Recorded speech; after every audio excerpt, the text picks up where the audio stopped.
अष्टम अध्याय। गत अध्याय प्रदत्त सूचना अनुसार हेमाडपंत एवं मानव जन्मर महत्व विषय रे विस्तृत आलोचना करुछंती। एहापरि बाबा किपरि भिक्षाटन करुथिले, बाईजाबाईंक सेवा, तात्या कोते और मोहलसापतिंक सहित मस्जिद रे एकत्र शयन तथा खुलसाल चंद प्रति तांकर स्नेह आदि विषय रे आलोचना करिछंती।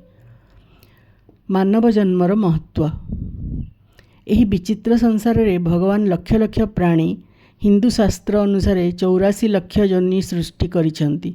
एहा मध्यरे देव, दानव, गंधर्व, जीवजंतु एवं मनुष्य आदि अंतर्भुक्त, जो माने कि स्वर्ग, नर्क, पृथ्वी, समुद्र तथा आकाश रे बसवास करुछंती एवं भिन्न भिन्न धर्म पालन करुछंती।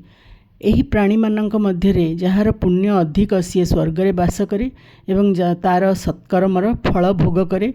पुण्य शेष होइजिबा परे से पुणी निम्न स्तर को चली आसे।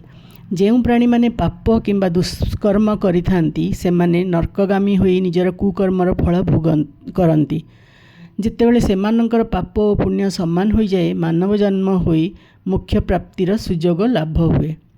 जेबे पाप और पुण्य उभय नष्ट होई जाए, सेतेबेले मनुष्य मुक्ति लाभ करे। संक्षेपरे कहिले निजर कर्म तथा प्रारब्ध अनुसार ही आत्मा जन्म निए एवं काया प्रवेश करे।